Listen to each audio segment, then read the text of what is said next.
kegiatan coaching itu. Baik. Pada proses coaching ini ada rubrik penilaian yang harus dipahami. Yang pertama yaitu tentang prinsip coaching. Ada kemitraan, proses kreatif, dan memaksimalkan potensi. Sedangkan yang kedua, dalam kompetensi inti ada present atau kehadiran penuh, kemudian mendengarkan aktif, mengajukan pertanyaan yang berbobot dengan teknik rasa, dan selanjutnya selama proses coaching menggunakan alur tirta, yaitu tujuan, identifikasi, kemudian rencana aksi dan tanggung jawab. Apakah sudah Ibu pahami? Sudah, Bu. Sebelum melakukan coaching, saya akan menanyakan beberapa hal terlebih dahulu. Kira-kira kompetensi coaching apa yang akan Ibu kembangkan? Kompetensi coaching yang ingin saya kembangkan yaitu kehadiran penuh dan mendengarkan aktif, Bu. Kehadiran penuh dan mendengarkan aktif. Nah, dari kompetensi itu, apa yang menjadi prioritas yang akan dikembangkan? Yang menjadi prioritas saya adalah mendengarkan aktif agar coachnya nanti itu dapat mengungkapkan apa yang dia rasakan dengan terbuka. Terus kemudian indikator yang seperti apa yang menjadi tolak ukur ketercapaian dari pengembangan kompetensi yang Ibu pilih ini? Coachnya itu terbuka mengenai masalah yang dia hadapi, kemudian dia bisa menemukan solusinya dari permasalahan yang dihadapinya. Baik, itu saja yang akan saya tanyakan. Selanjutnya silakan Ibu melakukan coaching dengan coach Ibu. Kemudian nanti kita akan bertemu lagi setelah coaching ini selesai. Silakan ya. Semoga coachingnya berjalan dengan lancar. Terima kasih, Bu. Sama-sama. Selamat pagi, Pak Bayu. Pagi, Bu. Bagaimana kabarnya hari ini? Alhamdulillah sekarang saya sehat, tapi beberapa hari yang lalu saya sempat sakit batuk dan pilek. Ya mungkin karena cuaca kali itu ya. Iya benar, karena cuaca juga kadang-kadang hujan, kadang-kadang panas membuat imunitas kita itu menurun. Iya, Bu. Oh ya, kemarin Pak Bayu ada nelpon saya. Kira-kira ada apa, Pak?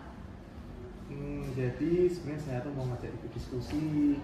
Saya ada satu permasalahan tuh sebenarnya. Ya. Maaf sebelumnya karena saya tidak sempat mengangkat telepon Bapak karena ada kesibukan yang lain dan baru sempat menanyakan hal tersebut di sini. Kira-kira ada masalah apa, Pak? Iya, Bu. Jadi saya itu punya siswa, ya kan. Di kelas saya ini ada 5 anak, tapi salah satu anak ini kemampuan membacanya masih di bawah rata-rata ya, Bu ya. Harusnya kan kelas 4 sudah paling tidak sudah lancar membacanya, tapi anak saya ini yang satu ini kemampuan membacanya masih dalam mengejar, padahal sudah kelas 4 seperti itu. Itu berarti kemampuan membacanya Iya. itu kurang. Iya, Pak, seperti ya? itu, Bu. Dari pemaparan Bapak tadi, kira-kira Bapak tahu tidak penyebabnya kenapa anak tersebut belum bisa membaca sampai kelas 4? Baik, saya rasa penyebabnya adalah dari latar belakang orang tua dulu ya, Bu ya, karena kami tahu bahwasanya latar belakang orang tua ini tidak tamat SD. Karena ketika saya tanya atau saya ngobrol dengan orang tuanya langsung, ternyata kedua orang tuanya ini belum bisa membaca. Namanya pun kami di daerah terpencil ya, Bu ya. Jadi untuk tingkat pendidikan dari orang tua ini rata-rata ya kalau nggak tamat SD, bahkan ada yang nggak tamat SD dengan dasar memang tidak bisa membaca. Gimana anaknya bisa membaca? Karena orang tuanya aja tidak mendampingi proses pembelajarannya. Mungkin seperti itu, Bu, yang pertama. Terus saya juga melakukan tanya jawab dengan anaknya. Ternyata memang selama proses kegiatan di rumah, memang orang tuanya tidak mendampingi anak ini untuk belajar.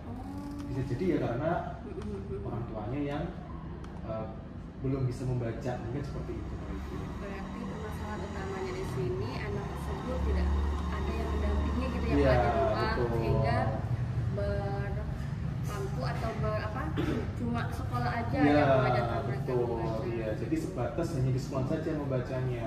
Di rumah tidak membaca karena itu tadi orang tua tidak mendampingi secara penuh proses belajar di rumah. Seperti itu, Bu. Oke, Pak. Kira-kira dari permasalahan yang tadi Bapak sudah tahu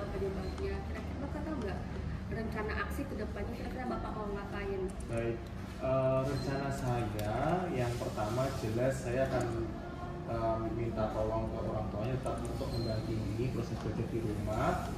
Tapi sebelumnya saya juga akan menganalisis sejauh mana nih kemampuan anak mengejanya, ataukah memang dari awal tidak bisa huruf atau tidak mengerti huruf. Jadi saya akan melakukan semacam asesmen diagnostik dulu ke anak ini sejauh mana kemampuan anak ini. Lalu kalau udah tahu kemampuannya, saya mungkin akan menggunakan fasilitas sekolah, terutama perpustakaan, untuk menguatkan lagi literasi dari anak ini. Mungkin seperti itu.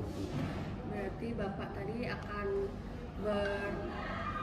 bekerja sama dengan orang tuanya, kemudian menggunakan asesmen dulu ya, Pak, asesmen diagnostik dulu untuk mengetahui sampai mana kemampuan anak tersebut membaca, kemudian bekerja sama dengan orang tua dan menggunakan fasilitas sekolah untuk menguatkan literasi anak tersebut. Dari beberapa itu tadi, Pak, kira-kira hambatannya apa ya, Pak? Hambatannya mungkin ke orang tuanya, Bu, karena ya kita tahu orang tua itu kan pekerjaannya full, bahkan sampai untuk mendampingi anak aja mungkin waktunya ya katakanlah Senin Kamis, mungkin kadang ada kadang enggak, mungkin seperti itu ya, Bu ya. Terus mungkin pembahasan saya ke orang tua nanti yang itu harus disamakan persepsinya, jangan sampai nanti orang tua salah paham atas rencana aksi saya, mungkin seperti itu. Oke, dari hambatan-hambatan itu bagaimana cara Bapak menghadapinya ke depannya, Pak? Iya, baik. Caranya mungkin saya akan lebih dekat lagi dengan kedua orang tuanya, saya akan mengobrol, lalu saya akan menerapkan rencana aksinya dengan cara analisis dulu, asesmen dulu. Baru setelah itu mungkin jadi tadi saya akan menggiatkan literasinya dengan cara mengunjungi perpustakaan. Mungkin sebelum pelajaran bahasa Indonesia 10 menit sebelumnya, jadi saya akan berkunjung ke perpustakaan. Dipilih-pilih saja buku mana yang akan dibacanya. Dari semua rencana aksi tadi yang prioritas itu tuh yang mana, Pak, kira-kira, Pak? Menggiatkan literasi. Jadi literasi. semakin dia sering ke perpustakaan, mungkin saya bisa mendampingi anak ini untuk dia sekedar membaca. Maksudnya saya akan menemani kira-kira dari tulisan ini apa yang kamu ketahui, bacaannya apa, mungkin sederhana-sederhana itu dulu. Ya. Kira-kira apa komitmen Bapak supaya rencana aksi Bapak ini dapat berjalan lancar ke depannya? Ya, komitmennya saya akan dekat ke anaknya. Jadi ketika saya sudah dekat dengan anaknya, mungkin ketika saya ajak berkunjung ke perpustakaan tidak merasa malas. Jadi tidak merasa terpaksa ketika saya ajak ke perpustakaan. Artinya ini untuk dianya juga, karena memang belum lancar membacanya. Sedangkan teman-teman yang lain, 4 temannya yang lain sudah lancar membacanya. Sedangkan satu anak ini aja, dianya sendiri yang belum lancar membaca. Mungkin seperti itu. Kira-kira kapan, Pak, akan Bapak laksanakan rencana aksi Bapak ini?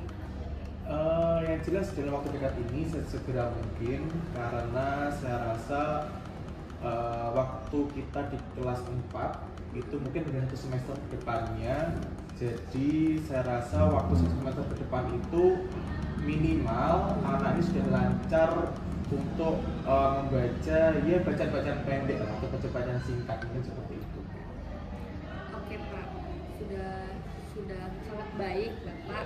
Sudah ada kedepannya, tahu mau ngapain aja, kemudian sudah tahu ketika ada hambatan mau ngapain aja sudah tahu.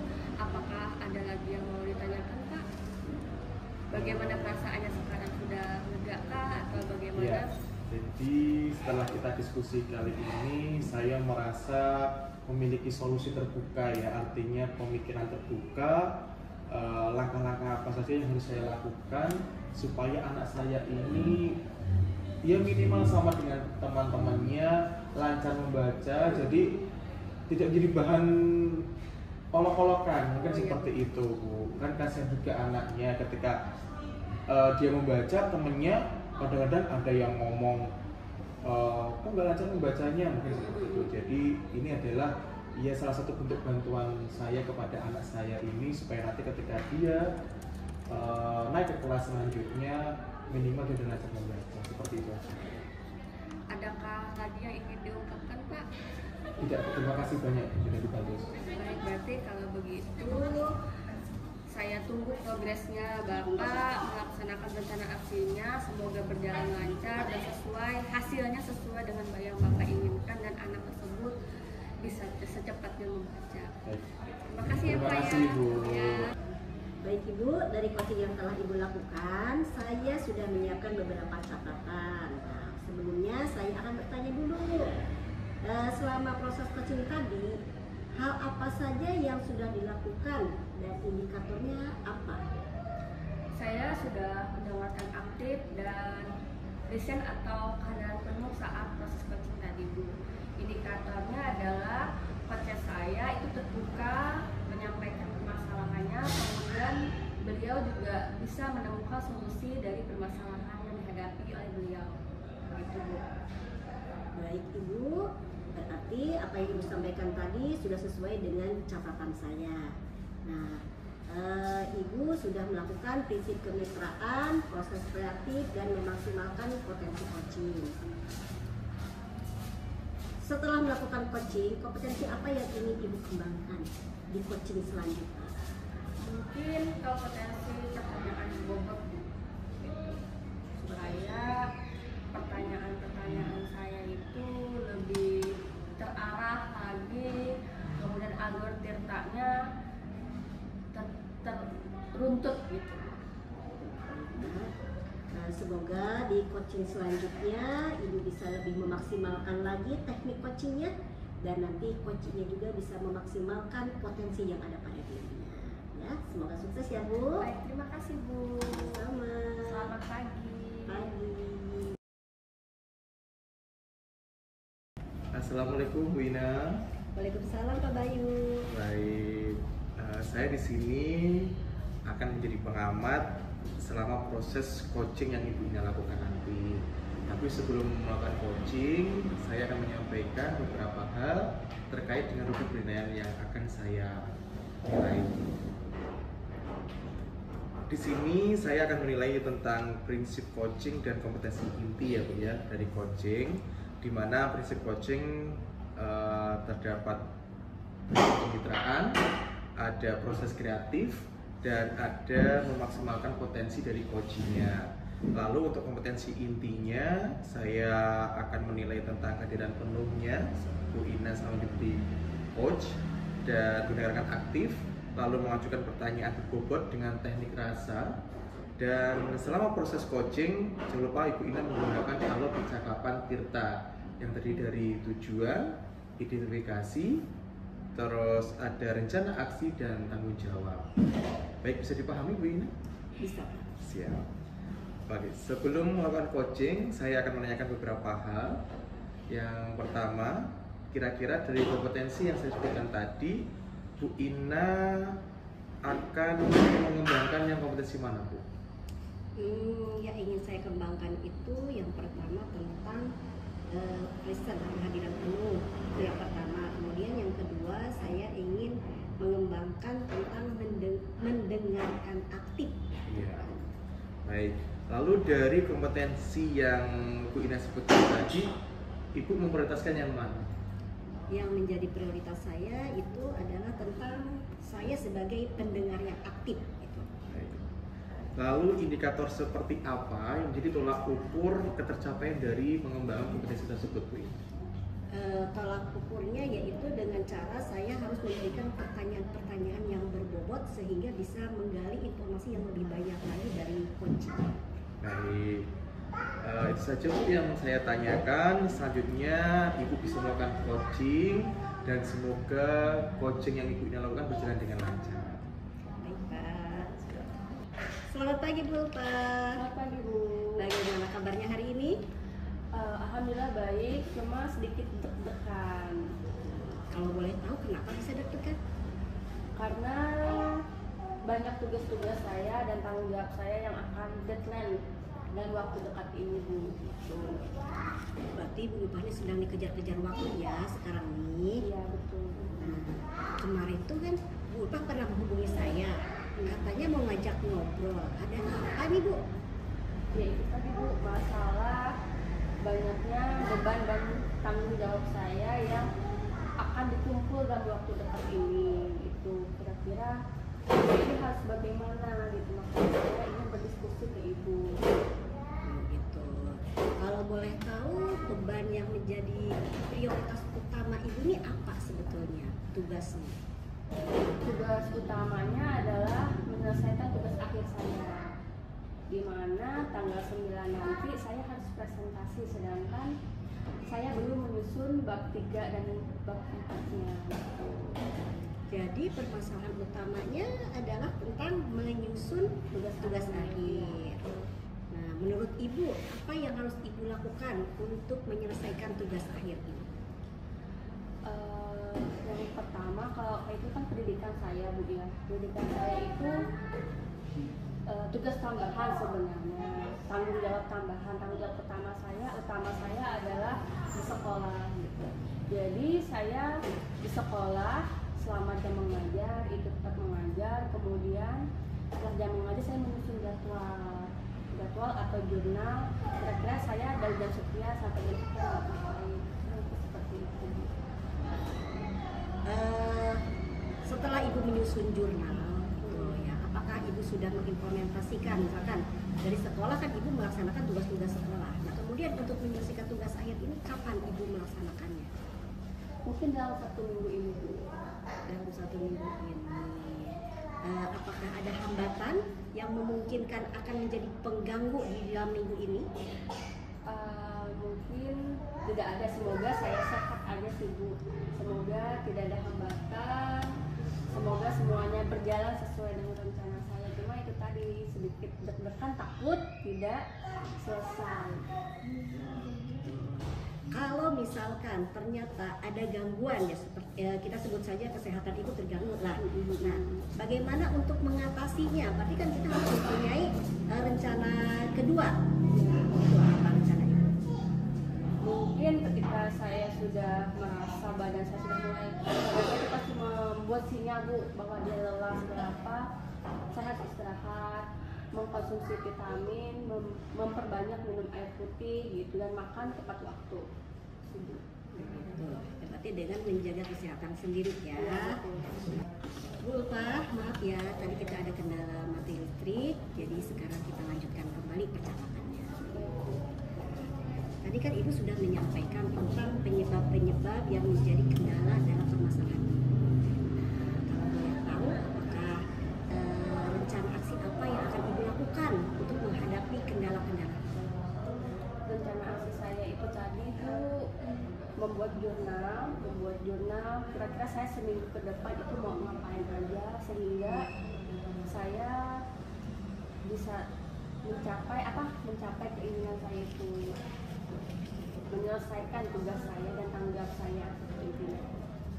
Berarti dengan membuat jurnal ya. Nah, terus kemudian untuk komitmen apa yang akan ibu lakukan agar rencana aksi ini bisa berjalan dengan lancar? Komitmennya itu ialah saya bersungguh-sungguh membuat jurnalnya dan bertanggung jawab dengan jurnal yang saya buat, karena saya tahu akibatnya apa ketika saya tidak melaksanakan tanggung jawab saya tersebut.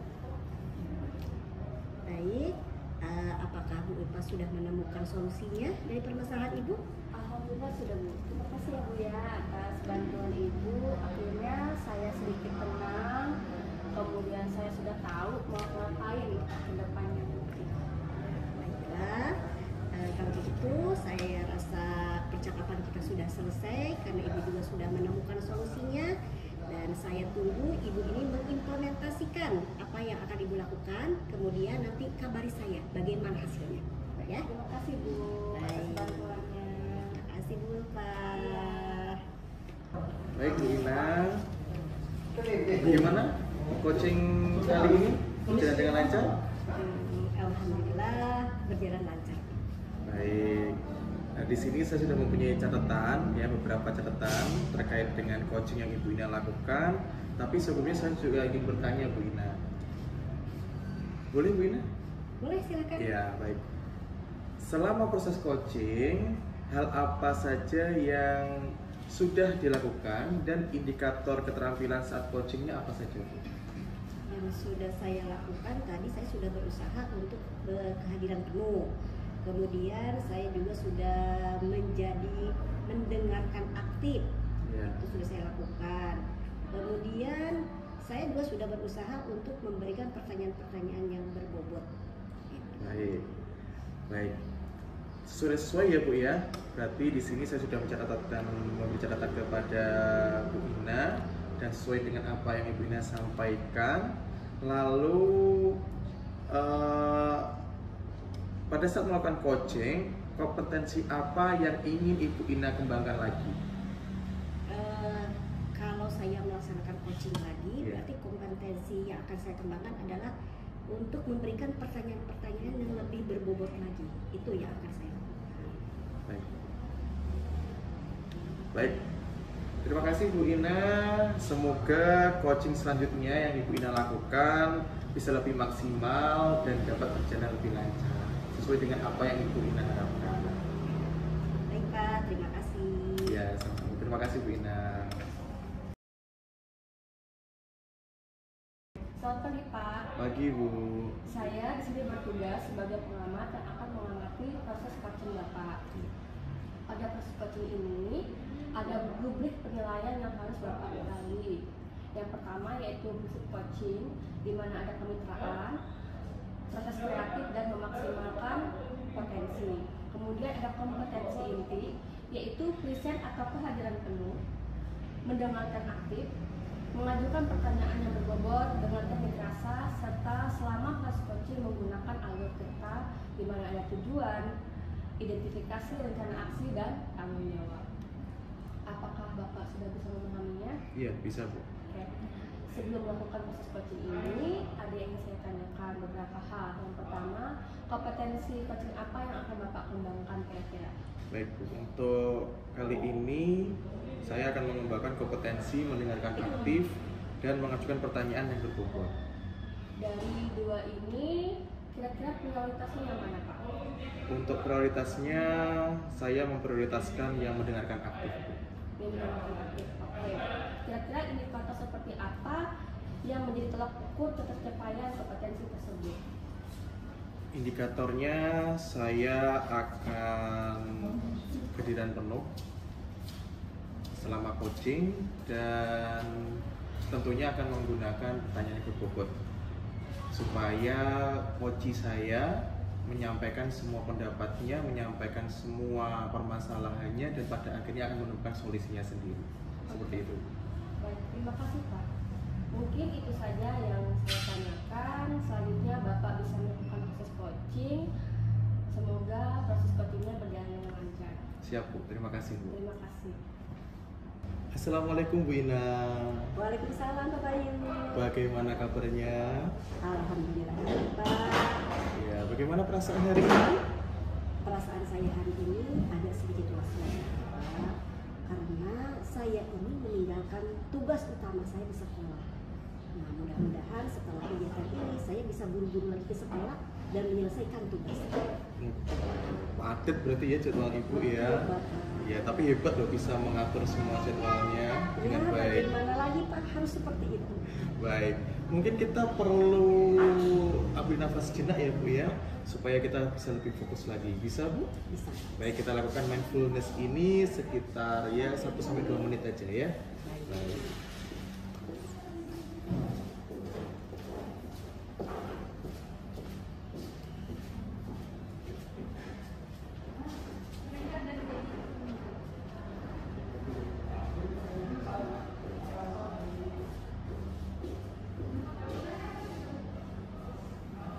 Baik Bu Ina, bagaimana perasaannya sekarang setelah melakukan mindfulness? Sekarang saya sudah jauh lebih lega dan kemungkinan saya sudah bisa lebih fokus lagi pada kegiatan saya. Oke, baik. Kemarin Bu Ina kan sempat menghubungi saya tuh, katanya ada yang ingin didiskusikan. Kira-kira tentang apa ya Bu itu? Betul Pak, saya itu sudah lama sebetulnya ingin berdiskusi dengan Bapak. Iya. Saya ada permasalahan seorang anak saya ini dia hiperaktif. Iya. Jadi ketika belajar, ketika teman-teman yang lain fokus belajar, dia sering mengganggu temannya. Bahkan tiba-tiba dia jalan, berlari, kadang-kadang naik ke kursi, kemudian duduk di atas jendela. Kemudian pernah juga dia naik ke atas lemari. Nah itu tuh bikin guru tuh menjadi was-was, ini bagaimana takutnya terjadi sesuatu dengan ini anak. Itu Pak yang menjadi permasalahan bagi saya. Itu yang ingin saya diskusikan dengan Bapak. Oh iya, berarti karena ada anak hiperaktif ini, efeknya gurunya menjadi was-was tentunya, dan bisa jadi ini mengganggu teman-teman yang lain ya Bu ya? Iya, mengganggu gurunya sehingga pembelajaran itu tidak kondusif. Iya, baik. Apa tujuan yang ingin Ibu capai dari sesi pertemuan kali ini? Saya ingin mendapatkan solusi bagaimana untuk mengatasi anak yang hiperaktif ini agar bisa terkondisi, terutama saat di kelas. Baik. Dari yang Ibu ceritakan barusan, kira-kira Ibu sudah mencari informasi atau belum? Misalkan anak ini di rumah didiknya seperti apa, atau katanya dengan orang tua, ngobrol-ngobrol dengan orang tua mungkin sudah dilakukan atau belum Bu?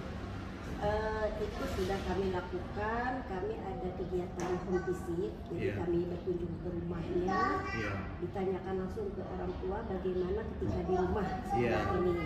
Nah kata orang tuanya, katanya kalau di rumah karena dia hanya bermain dengan adik-adiknya saja, dia tidak mempunyai teman yang lain karena rumahnya ini tergolong jauh dari tetangga. Jadi kemungkinan mungkin dia ini